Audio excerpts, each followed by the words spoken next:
Hold up, hold up, hold up. Wait a damn minute. This better not be true.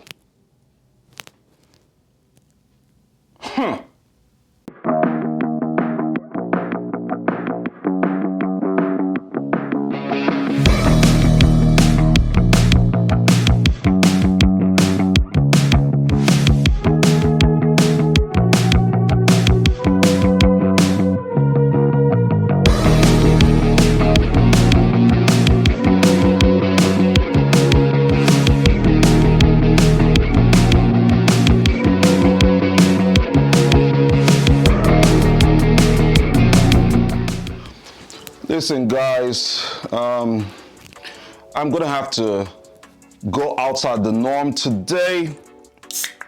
Opening up here my can of beer. I'm not gonna put it on screen because I don't have sponsorship just yet. But I'm gonna need my beer to go through today's episode. But first, I introduce Timmy, the beer mug. Nothing like a good brew. Listen, guys, welcome to episode 19. We have a lot to talk about today. Starting first with Merab's injury that happened during the week that was posted. We're going to talk about that. Another thing we're going to talk about is Uncle Chael Sonnen, Chael P, aka the bad guy. He shared some thoughts on Khalil Roundtree versus Pereira. I want to react to that. Kamaru Usman had a chat with Canelo Alvarez. We're going to talk about that, and I'm going to share my thoughts on that one as well. And then, quick question. Who believes that Francis Ngannou didn't want to fight Jon Jones? Who is buying that narrative? Who? I'm going to share my thoughts on that one. And finally, we must discuss this new rumor, this new report out there about Stipe Miocic possibly being injured ahead of his fight with Jon Jones. Oh, gotta take the beer.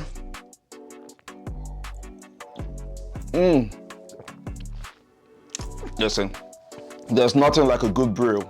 There is nothing like some cold beer to wash down the palate while you talk about news in MMA. Because the brain needs to calm down a lot of times, right?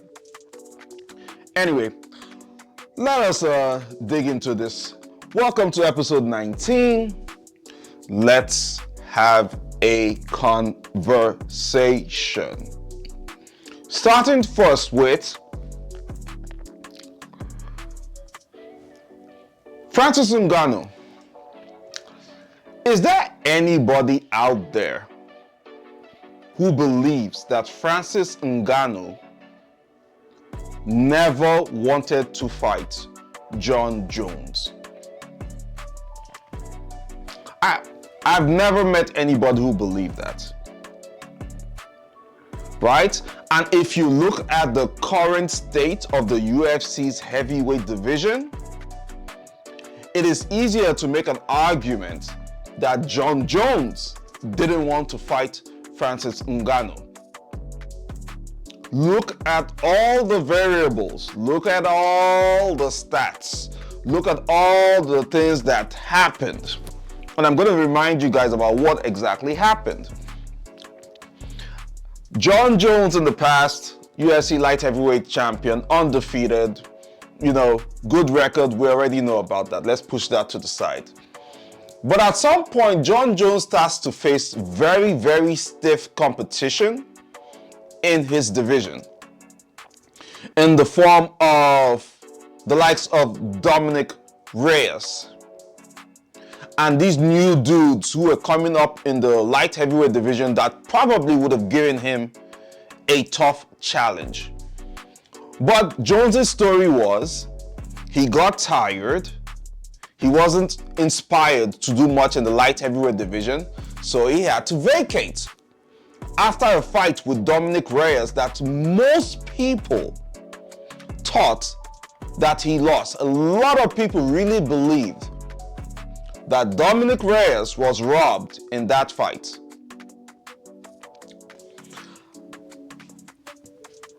I'm being honest, I'm not one of those people.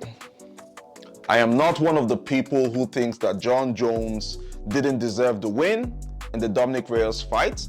I thought it was a close fight, but I still had Jon Jones narrowly scheming his way out of that one to a W.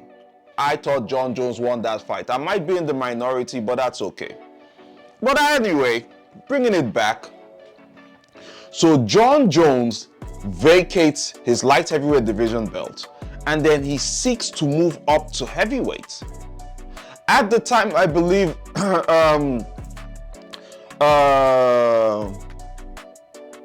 Stipe Miocic and Daniel Cormier were about wrapping up their rivalry at the top of the heavyweight division, and Stipe had fought Francis Ngannou and lost the belt, which was Stipe's last fight. Stipe had lost the belt then. Now Francis is the new champion, and Francis Ngannou at that point was on a tear. This is Francis post the Derrick Lewis fight, which was terrible, by the way. It was a terrible fight. So this was Francis post Derrick Lewis fight. This is Francis that had gotten a win, you know, a crash out win over Jairzinho Rozenstruik. This is the same Francis that knocked out Stipe. Peak Francis who completely decimated and dominated Ciryl Gane, that the UFC thought would be able to take the belt from Francis. Now Francis is coming on this high in the heavyweight division, and Jon Jones decides he wants to move up to heavyweight. But Jon Jones' path to a heavyweight will take 3 years, because he says he needed 3 years to build the right muscle mass the right way to get himself fit and ready for the heavyweight division. I don't know if that story even makes any sense. Scientifically speaking, professionally speaking, doesn't make sense to a casual like me. And the reason is this. Jon Jones, I understand that his walk-around weight, his natural walk-around weight is already in the heavyweights, right? Jon Jones has to cut weight to 205. Naturally, when he walks around, he's anywhere, I understand, between around 230, 234, 235 pounds. That's already heavyweight. Now, this may be a dumb take, right? But I don't believe it will take Jon Jones that much time to amass the muscle weight for him to be considered fit enough to fight in the heavyweight division. I just don't see it. I think he could have taken some time off, really, to build his muscle mass. But there is no way he should have taken 3 years to build that mass and get himself prepared for the heavyweight division. He wasn't really training for skills. Like, Jon Jones already has the skills, he already has the fight IQ. But you're telling me that to build up your muscle mass, to go and face the big boys, when you already walk around a natural weight as a big boy, you need 3 years to do that. And quite frankly, when Jon Jones even came to the heavyweight division, having amassed that muscle mass, he just looked more chunky than he did bigger or with more muscles. He looked a little flab in the belly, right? He looked bigger. I didn't say he was more muscular. I wouldn't say he gathered that much muscle mass training for 3 years to come to the heavyweight division. And because of that, a lot of people were under the impression that Jon Jones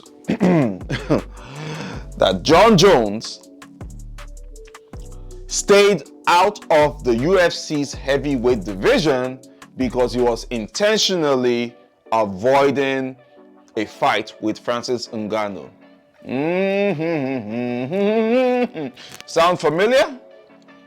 Does that sound familiar? Because the same pattern may be happening right now with Jon Jones and Tom Aspinall. In fact, Aspinall is so convinced right now that Jon Jones is ducking him. And I can tell you for free, 90% of the casuals also believe the same thing. And I don't blame them, quite frankly. I don't. With the way everything is playing out.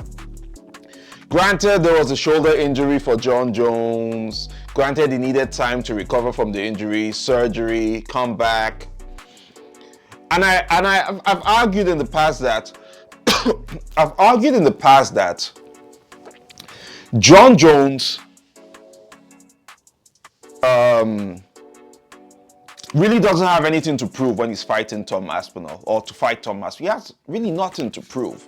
I've made that argument, and it's still a valid argument today, that for his legacy, it is better for Jon Jones to fight Stipe Miocic. And I can still stand by that if I'm being honest, right? And I'm going to get to this point later in this video. However,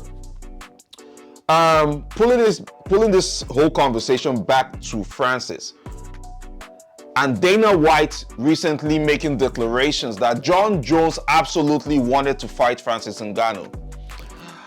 Listen, we're at the point where I guess we'll never know. Because Jones says he wants to fight Francis.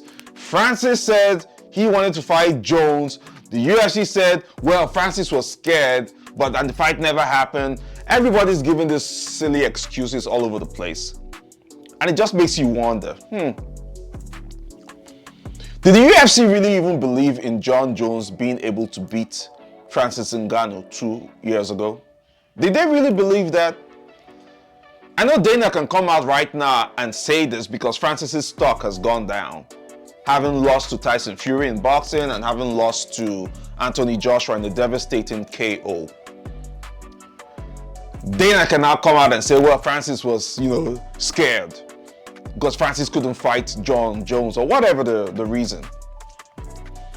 At the end of the day, I think that conversation would have been very different if let's say Francis Ngannou went in there and completely went into boxing and completely decimated Tyson Fury, and then fights Anthony Joshua or Usyk or Bronze Bomber Deontay Wilder, and also crushingly defeats them.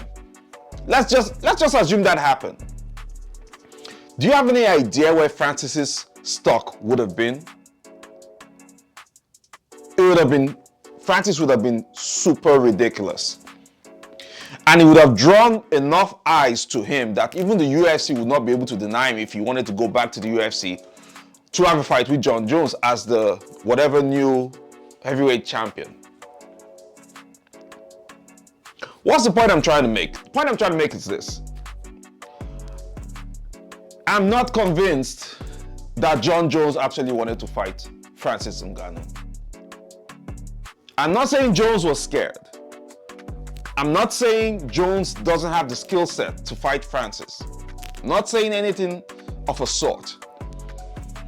But with the way things have played out over the last couple of weeks, the last couple of months, there's an argument to be made. There's an argument to be made that Jon Jones intentionally stayed away from the UFC's heavyweight division because he was trying to see how negotiations with Francis Ngannou would play out. Because it just so happened to be so convenient that when Francis left and the UFC couldn't have a deal with him, that's when Jon Jones just glided right into the heavyweight division, made quick work of Cyril Gane, and has been holding up that division's top spot for over a year. Think about it.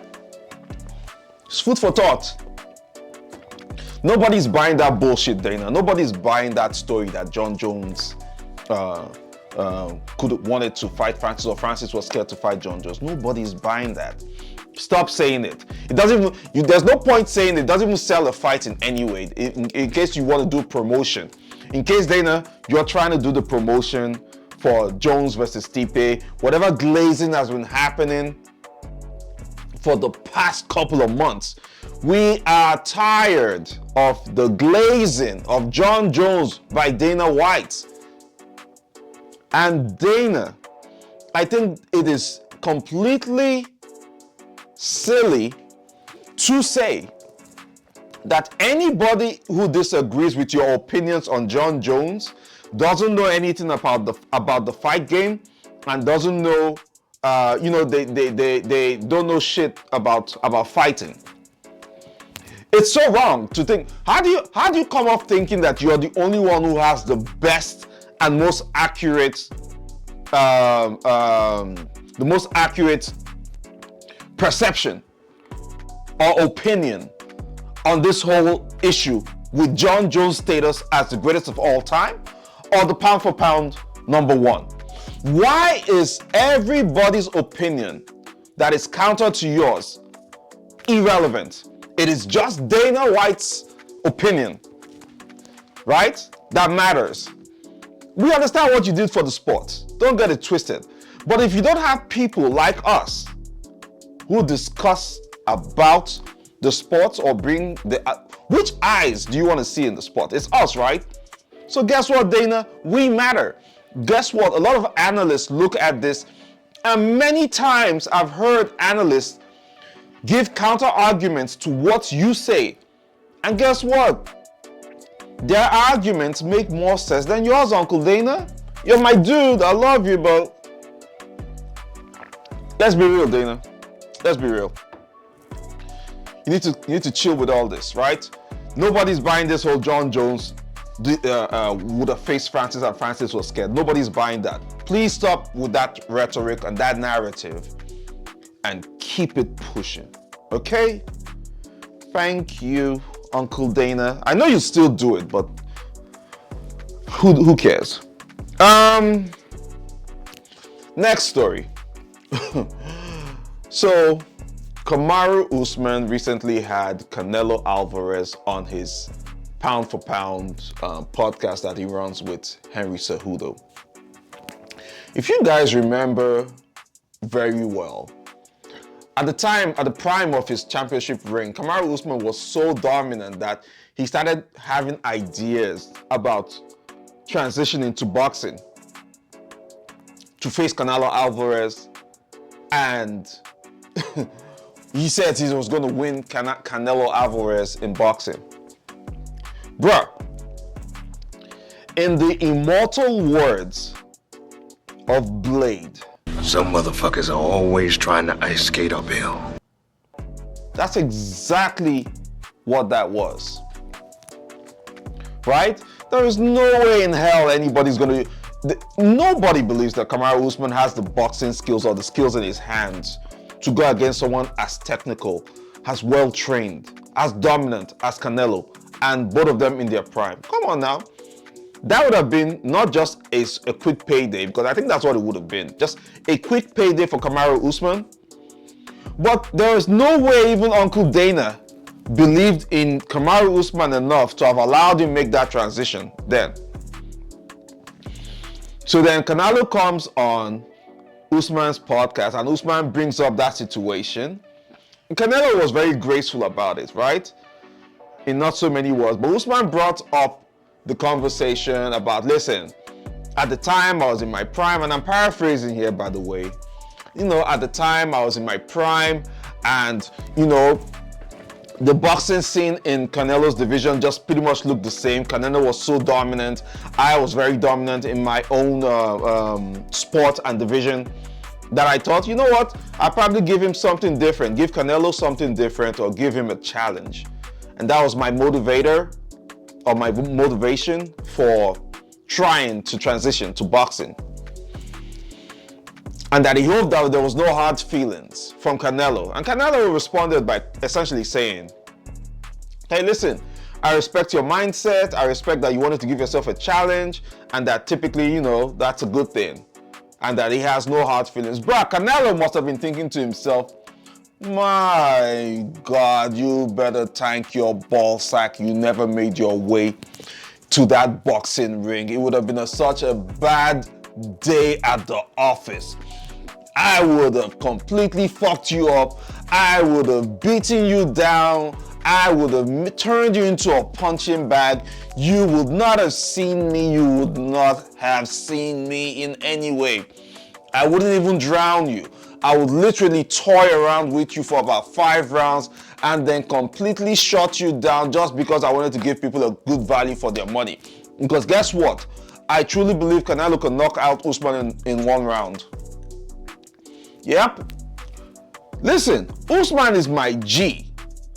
And I like Usman, but I try to be a bit balanced on this channel, right? Even when I like somebody or I like a fighter, if you talk shit, yeah, I'm gonna call you out on your shit, right? I really would.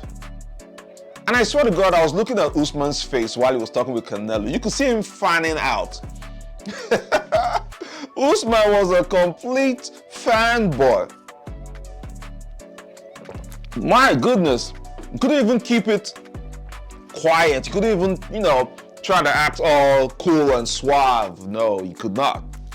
Completely fanning out. The ass kissing in that video was remarkable. And again, don't get me wrong, I like Usman. I thought, again, I respect Usman and Izzy's dominance during their reign. So you gotta put some respect on their names. You know, I don't care what's been happening for Usman's last couple of records, right? But you gotta put some respect on Usman's name. And I still stand by that. Right? But, my bro, you can be so cringy sometimes. Okay, listen, joke's on me, I understand. I'm wearing a mask and I'm talking online about MMA. If there's anything more cringier than that, it should be me, right? But hey, listen, I'm out here to have conversations. And as cringy as it is, even for me, to present myself this way, Usman is cringy as fuck. He's so cringy. But I loved that first fight with Colby. Bruh. Usman, listen, I don't care what anybody says. Usman, forget about what I'm saying now. That fight with Colby, the first fight, I probably have to go talk about that someday. My experience with Usman's fight with Colby Covington.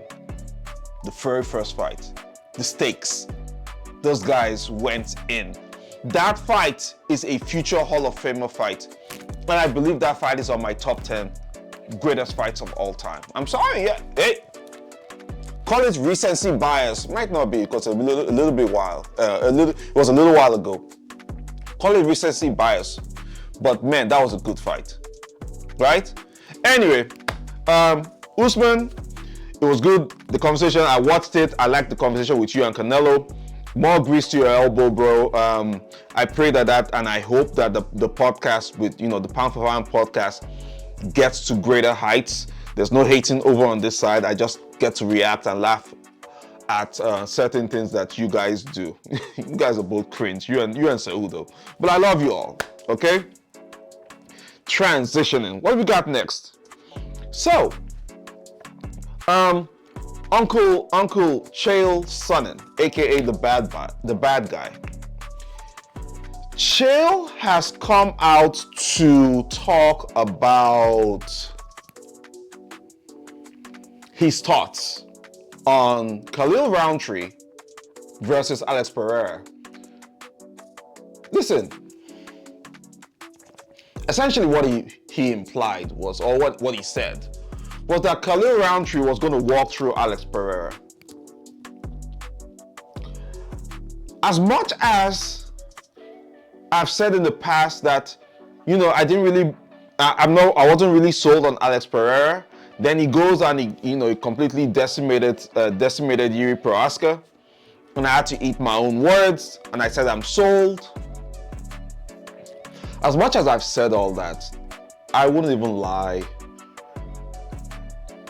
It's not far-fetched to think that Khalil will run through Alex Pereira. It's not far-fetched at all. In fact, it's not even far-fetched to think that Dricus du Plessis will run through Alex Pereira. And Dricus is in a smaller weight division. Khalil is legit a 205er. Now, listen, in my previous videos, you probably would have seen it. I am upset that Khalil Roundtree is getting this shot at Alex Pereira. I think there are other people who deserve it more. Number one on my list is Magomed Ankalaev. Numbers 3 to about 7 on the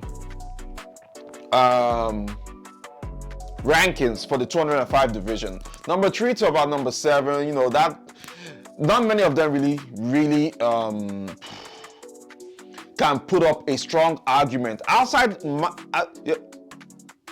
okay, from number 3 to number 7 and even number 8, who is Khalil Roundtree, not a lot of them can put up a strong argument for wanting to fight or wanting to get a title shot. I think each one of those guys is one fight away from title contention, because the clear person is Magomed Ankalaev.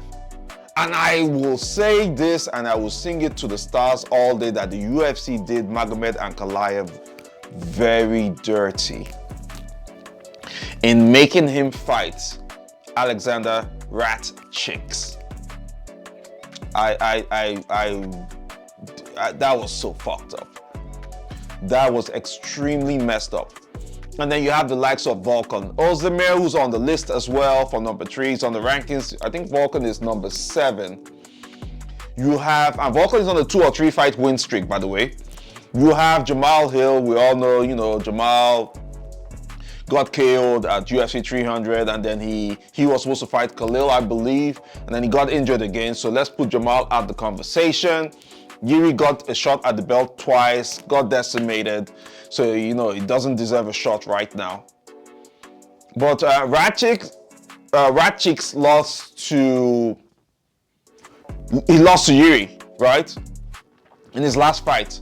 So I can understand, you know, him getting a shot at Ankalaev. But honestly, I think Rat Chicks should have fought either Khalil, or Khalil should have fought Magomed Ankalaev, even if you want to deny Ankalaev a title shot.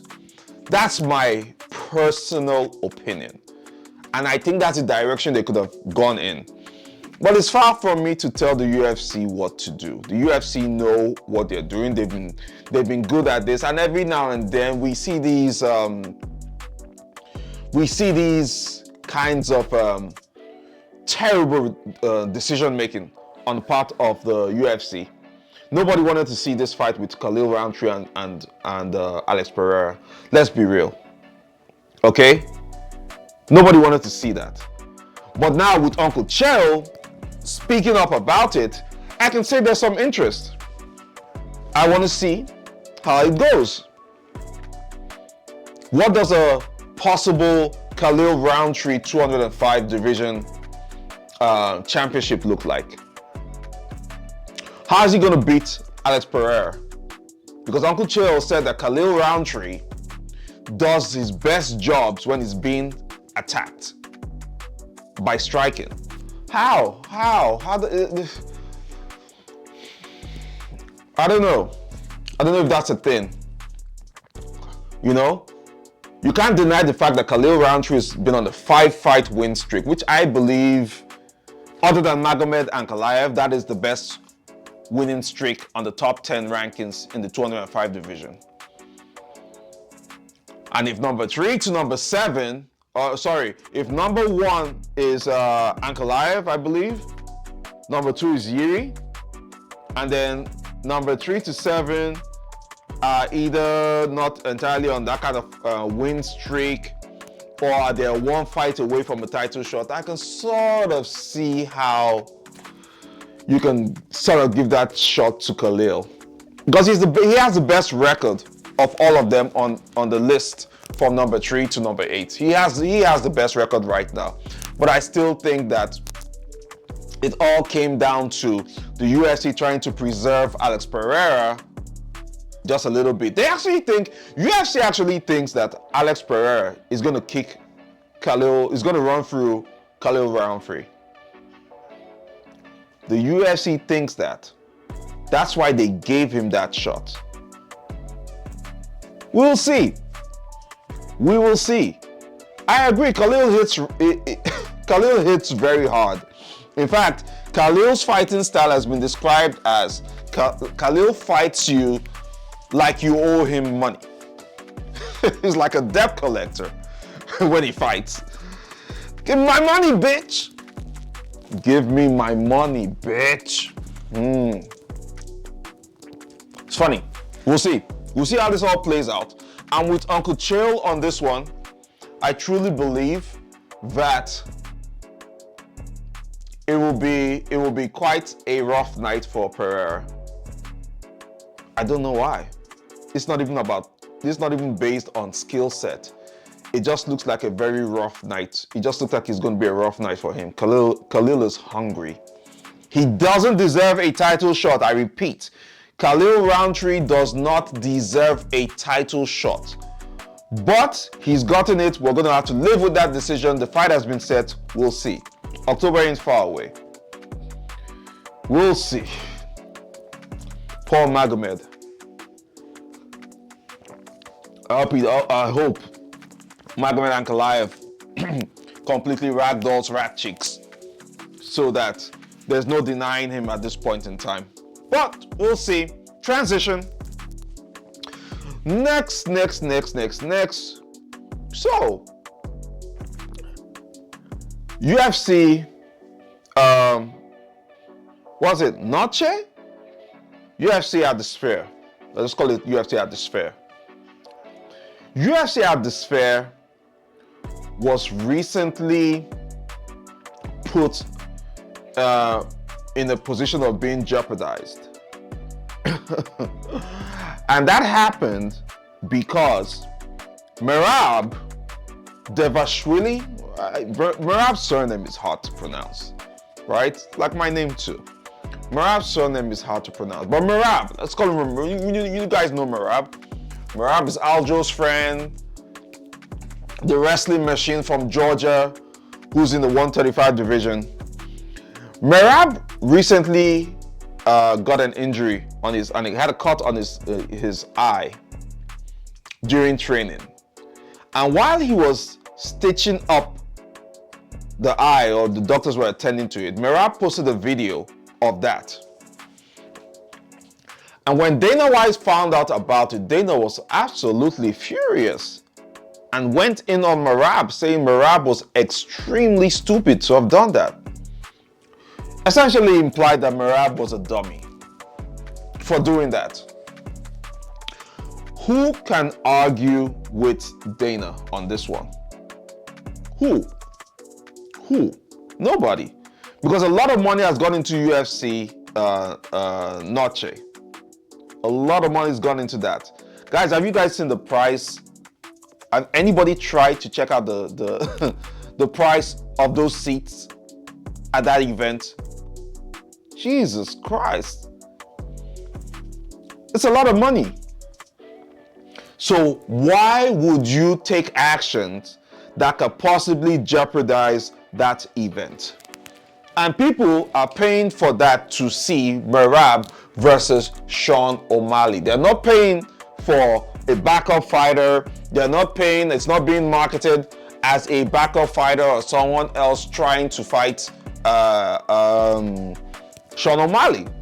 There's a good story behind this Merab and Sean thing. Merab is Aljo's friend. He's trying to avenge Aljo's loss to Sean O'Malley. And also, Merab refused to fight Aljo while Aljo was a champion. So this is now Merab's chance to become the champion in the 135 division after Aljo vacated the bantamweight division. Good story, good story. It wasn't even fabricated. It's a true story. Why would you want to put all that in jeopardy by posting that kind of video, right? But there's a flip side to it. The way I'm thinking about it, I think it was a good thing for several reasons.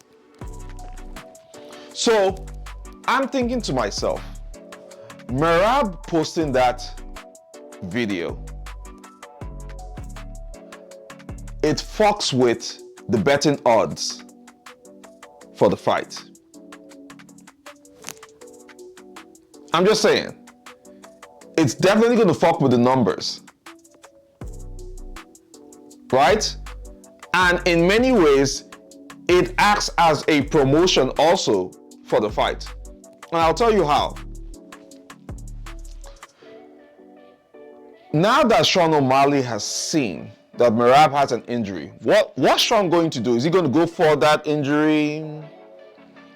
Are we going to, what are the betting odds going to be now when people are going into that fight? Would they say Merab is going with some kind of injury? Would they say Merab is not exactly 100%? What if Merab goes out there with that injury and completely ragdolls Sean O'Malley? There's a lot of what ifs now. Okay, I'll put it this way. There are more what ifs for that fight now that Merab posted that video. Does that make sense? Does that make some kind of sense? Before this news, all we knew was, okay, Merab, and then there's the story. Merab was going to fight Sean O'Malley, September, Nonche UFC, Riyadh season, September 18th, whenever, right? That's all we knew, and that's it. Merab is Aljo's friend, probably trying to avenge Aljo's loss at the hands of Sean O'Malley. That's it. That was the borderline for that story. Now that story just got some excitement. That's how I see it. That story just got more exciting, right? There are more what ifs. Could Merab go in or out? Is he gonna step down? Is he that injured? Is there going to be a backup fighter? Is there going to be a replacement? We don't know. Now there's a little more mystery going on around here for that fight. So as much as I also see it from Dana White's point of view, but I don't think anybody is really thinking about it from the other side. Whereas what Merab has done can be seen as added promotion for the fight. That is very valid. And we cannot disregard that. What Merab has done has brought more eyes, it brought more interest. I'm not saying the fight didn't have interest or it didn't have people wanting to see it, but what Merab has done in many ways has brought more eyes to that fight. Uncle Dana, you're welcome. He just gave you guys some free promotion. We'll see how it all plays out. TDC stick on that issue. Now, transitioning to the one story that really fucking irks my nerve. And this story was fueled mostly by Tom Aspinall, right? Tom Aspinall released a video recently, sort of alluding to the fact that the UFC hasn't officially booked Stipe versus Jon Jones because Stipe may possibly be injured. I have no idea where Tom Aspinall got that information from. But guys, you have to understand something. Fighters are in a different world than we are. They have access to certain people. They sort of even have access to camps. Spying in camps is a real thing. Did you know that? Spying in camps is a real thing. So, it's not far-fetched to think that Tom Aspinall may have gotten that information from a very valid source.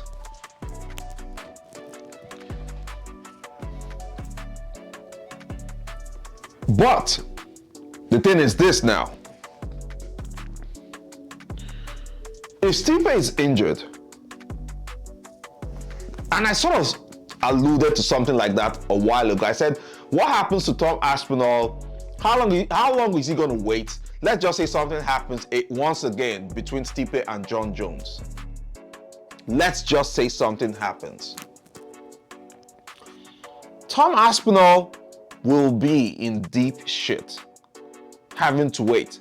And my personal recommendation, if Jon Jones does not want to fight Tom Aspinall, if anything happens to Stipe in that fight, or leading up to the fight, the UFC should strip Jon Jones of the belt and hand it, literally, don't even make Tom Aspinall fight for anything. Hand the belt over to him. Right? Run a number one contenders fight between whoever is in line, the next two in line. Run the number one contenders fight and let Tom Aspinall face the winner of that fight.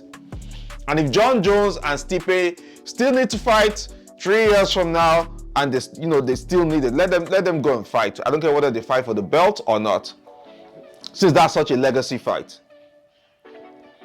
Because we can't keep doing this shit. We can't. Jon Jones is injured. Now he wants to face Stipe. He's recovering. Stipe is injured. Possibly. Listen, side note, I also need to add this. Stipe posted a video online and has debunked these rumors. But I ain't buying it. You know these guys, man. These guys, there's a business aspect to it that they do not ever want to jeopardize. They always want you to think that everything is well. Do you know how many times fighters have gone into fights? Do you know how many times fighters have gone into fights with injuries? Because they didn't want to call off the fight. Because they understand what's at stake. Money has been spent on promotion. Fans have spent money on tickets. Money has been made. The excitement has been buzzing. Promotional material has gone out there. Eyes are glued to screens. And they never want to be the one who will act like they can't deliver. So for a fighter to actually pull out of a fight, it takes a lot. Unless of course your name is Conor McGregor. But I mean, it takes a lot. It takes a lot for fighters to pull out. They would rather die on their shield. They'd rather go in there and say, oh, well, listen, I'm 100%. Then when they fight, and if they win, or in some cases, if they lose, then they come out to tell you that, oh, well, I went in there with an injury. Broken toe, broken collarbone, broken jaw, sinuses issue, staph infection. We've heard it all. That's what I think Stipe is doing. I might be wrong. I don't have any facts. I need to declare that now. This is all possible rumors. But we put our eyes and ears to this thing so much that, listen, the moment you start to spin stories out there, the brain starts to work. We start to think about possible scenarios that may or may not be true. And until something is declared, we can only speculate. And if you think about it, why hasn't the UFC declared or fixed a date, an actual date for the Stipe and Jon Jones fight? Hasn't Jones been cleared to train? What's the hold up? Why don't we know the dates? We have what? 4 months to the end of the year? What's going on? Is it November? Is it December? Why don't we know? Can you see how this can make us think that something might be going on? Possibly. I'm just saying. I'm just saying. I'm just saying.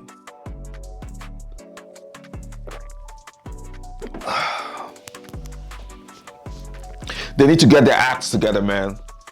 This heavyweight division. And you know what? Fuck it. I'm tired of talking about the heavyweight division, guys. I just wanted to put this out there and react to this news, right? Tom said this. Stipe said that's not true. And here we are talking about it and thinking and wondering what the fuck is going on. We'll see. We'll see. On that note, ladies and gentlemen, if you've been here this long, I thank you, I love you, and I appreciate you. Thanks for supporting the channel.